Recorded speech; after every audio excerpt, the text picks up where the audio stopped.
The world of compact crossovers continues to get more crowded as more and more people flock to them, and Volkswagen finally entered the fray last year with their Taos. It's spacious and it's relatively affordable. Today we'll take a close look at the interior features, how it drives, efficiency, safety, things we like and things we don't like, and if you should buy one. Let's go.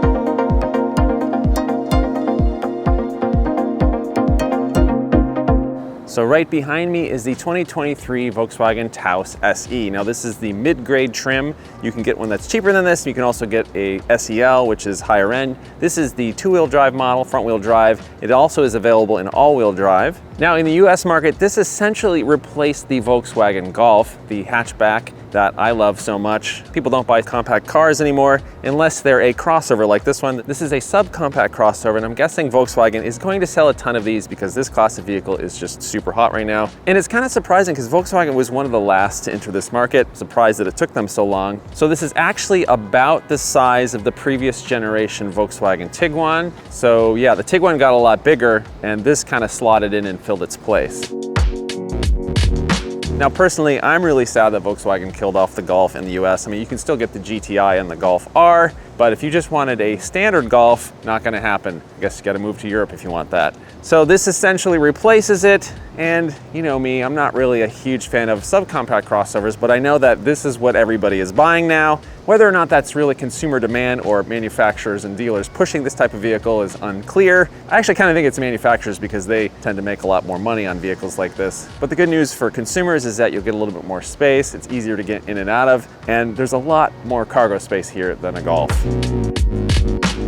So what do we think about the exterior design? I actually think it's kind of handsome. I know that's kind of a weird word to say about a car, but that's kind of a good way to describe it. If you're familiar with the Volkswagen Atlas, this is kind of like a Honey, I Shrunk the Kids version of it. And out of compact and subcompact SUVs, this is probably one of the nicest looking ones. It's got pretty nice proportions. In the back here, it's got sort of an upright shape, which should help with cargo space. And compared to the other subcompact CUVs, this is one of the largest. Now I'd say the front end of this car is probably one of the best looking parts of it. I really dig the headlights. The grille isn't over the top or offensive. It's really kind of a clean look. On the higher end trims, this is replaced with a light bar, which is pretty neat, but the SE does not have that. And check out these vents. You can actually see all the way through. I'm sure that helps with the aerodynamics. It's a good place to hide stuff, maybe illicit drugs. Perfect pocket right there. I really dig these ridges on the hood. That looks pretty nice. And then moving on to these wheels, I believe these are optional. I'm not really a huge fan of black wheels, but they look decent. And then the side profile, you know, most crossovers look like this. It looks pretty decent, but if you were stuck in a parking lot with a bunch of gray crossovers, I challenge you to figure out which one is yours. It's got some nice roof rails right here. Nice little design touch on the back here. It's pretty simple, not any craziness going on here. And in the back, I think the taillights look pretty cool. You've got these kind of neat like arrow designs. And it's kind of unusual to have the badge of the car in the center, so that's a little bit different. Down here, yep, these are fake exhaust ports. I really don't even know why car companies continue to do this. The real exhaust is down there, but it looks fine. It's just such a weird thing to like fake exhaust. I don't really understand what the point of this is. Apparently there must be some studies that car companies do that think people love this. I think it's kind of dumb. And you've got a rear wiper, which sometimes you don't get that on vehicles, but that's kind of nice, even though it's really tiny.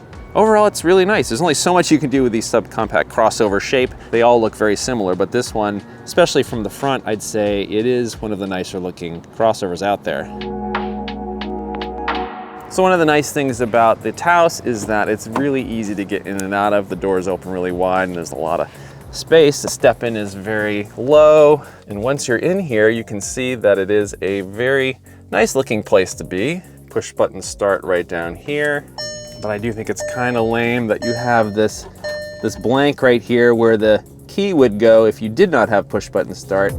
So the first thing that I notice when I step inside the Taos is that it looks really nice. It's very dark in here, but there's some accents. There's a gray accent right here and a dark blue accent on the top here. In general, it has a very modern look and feel. Really like this steering wheel. Looks really clean and classy. Looking around, you know, some of the materials are nice. There's like some fake stitching right here. And then when you look up here, this dashboard material is pretty cheap.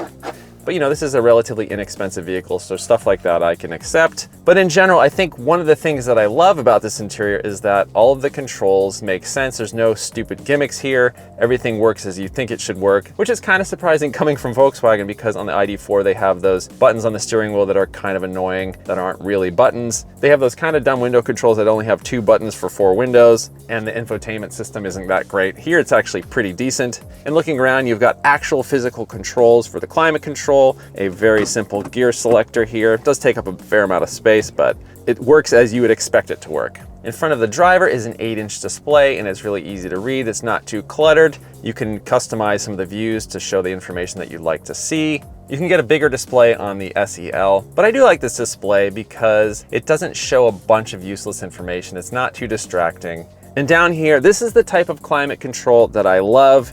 Really simple, that you could operate without taking your eyes off the road. I feel like all cars need climate control like this, where there's just 3 knobs. And this is a dual zone climate control, which is really easy to use. You know, some of these knobs feel a little bit cheap, but again, this is not an expensive vehicle. And of course, if you want to be reminded that you didn't opt for the top trim, there's a bunch of blank buttons down here. You have 2 USB-C ports down here, although if you have a large hand, it's kind of hard to get your hand down there to plug it in.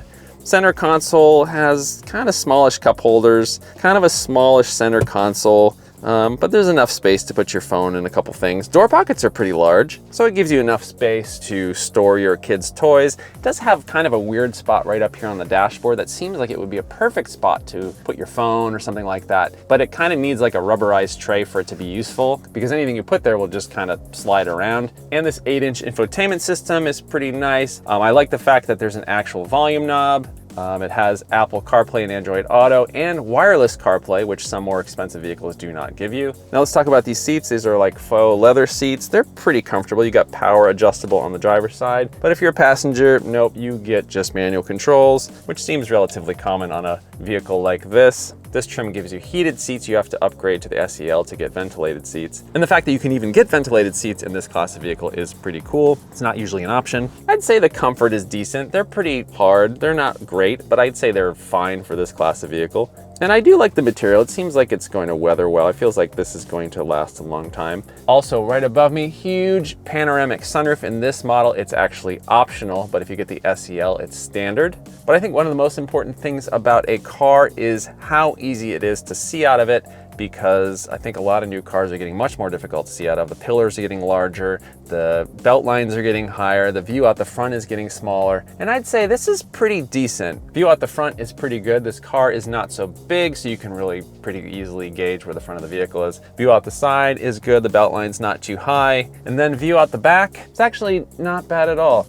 So if you do a lot of driving in urban and suburban environments where there might be a lot of pedestrians or people on bikes or anything like that, it's really easy to see out of and not feel like there's just a ton of gigantic blind spots. All right, turn that off. Let's go check out the back seat. Again, really easy to get in and out of. The door opens really wide. Now I've got my kid's car seat back here in the center. Even with that car seat in here, it's pretty spacious. Lots and lots of legroom. In my seat in the front here is like almost all the way back, and I have plenty of space. I'm 6'3", and the comfort level in here is pretty decent. And lots of headroom, even with this gigantic panoramic sunroof. Now that's one area where this vehicle excels, is in rear seat space. For this class of vehicle, it's one of the largest. And you also get vents down here. You get 1 USB-C port, not 2. So if you got a couple kids, they might fight over that 1 port. And a completely useless like pocket, right? I'm like, why is this even here? This is like, it should be a space to put stuff, but it's just like a design element. I don't really know what that is. And then back here, you can see where they really cheaped out. A lot of scratchy, cheap plastics. But when you think about the price point of this vehicle, again, that's acceptable. All right, let's check out the cargo space. Now there is no power lift gate here.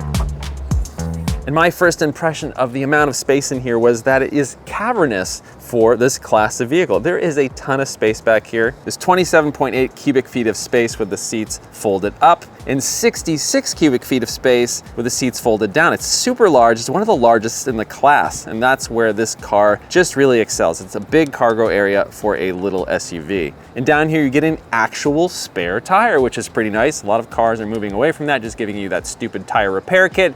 It's nice to have an actual spare in case you get a puncture. And like I said, no power liftgate, but I think that's fine. Okay, so that's it for the interior and the exterior. Let's finally drive this thing. Welcome.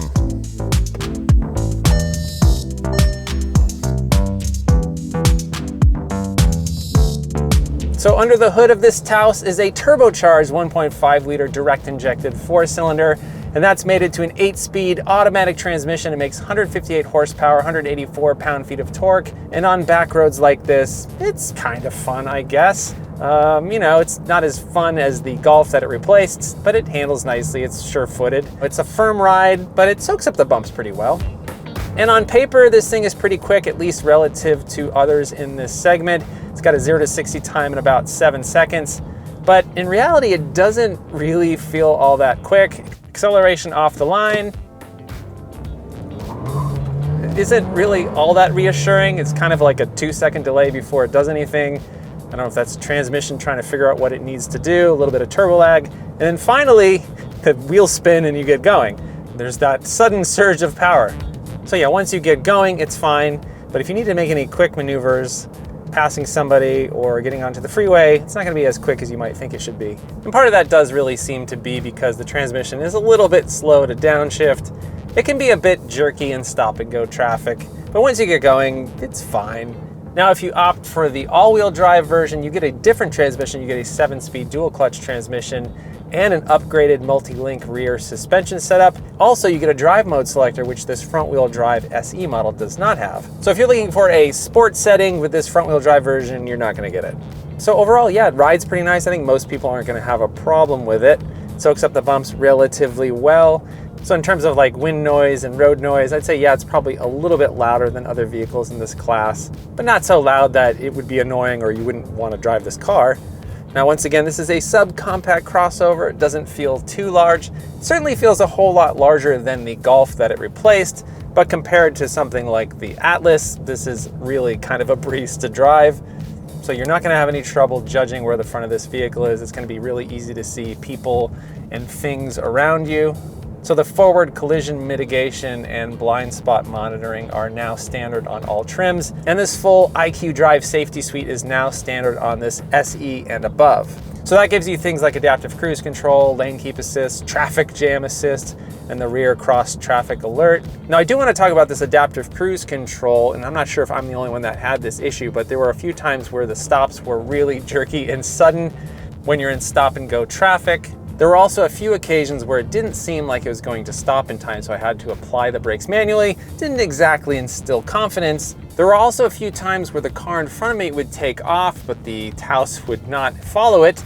Sometimes it did that and sometimes it didn't. I couldn't really figure out what the criteria for that was. But most of the time, especially if you were not in stop and go traffic, it worked fine. But like most safety technology, you can't let it placate you into thinking that it will do all the work and avoid every single collision. So other than those minor issues with the adaptive cruise control, I feel like this Taos has a pretty decent safety setup. And honestly, to me, most importantly is that it's just really easy to see out of. Now, in terms of fuel economy, it gets 25 miles per gallon city and 32 highway. It's better than a lot of other vehicles in this class, and it's nearly as good as the much smaller Volkswagen Golf that it replaces, which is kind of surprising. Now, as a car enthusiast, this Taos is not nearly as fun to drive as the much more nimble and smaller Golf was. And, you know, honestly, I don't think that many people are going to care. Most people are not car enthusiasts and they just want to be comfortable. They just want to be a little bit higher off the ground and have a much more comfortable and spacious interior. And this Taos gives you that. And really the best part of this vehicle is the expansive interior for the class. There's loads of space in a relatively small package. But you know, I do think that once compact cars are completely gone from the US market, it's gonna be a sad day for me, but I think in general, we're going to miss them. There's really something nice about driving a really small car, especially on a winding road like this. It's just a lot of fun. And the small dimensions make city driving so much more convenient. But the fact that this gets nearly the same gas mileage as the much smaller Golf that it replaced really kind of shows you that the days of compact cars are numbered in the US. I mean, they're pretty much dead already. There's only a handful of them left.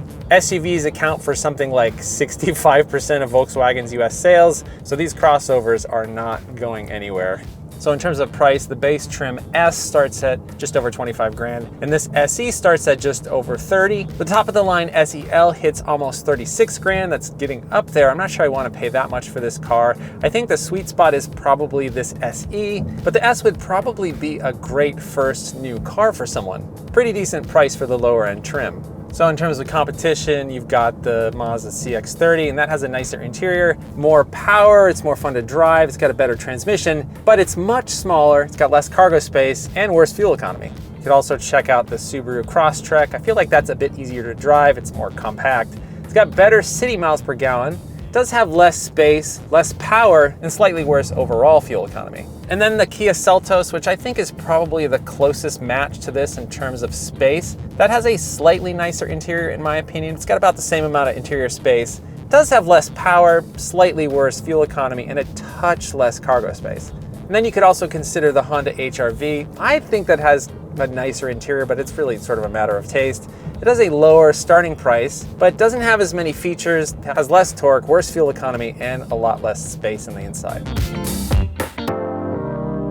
So what do we think of the Taos? Is the world of compact crossovers getting too big? Are we sad that Volkswagen basically killed off the Golf in the US and replaced it with this? I'm sure VW isn't sad. This class of vehicle is just so popular right now. And the Taos is well-rounded, it looks nice, it's comfortable, it's easy to see out of, and it's super spacious for its class. Yeah, it has a few annoyances, but overall the Taos is a super well-rounded small crossover, if you like that kind of thing.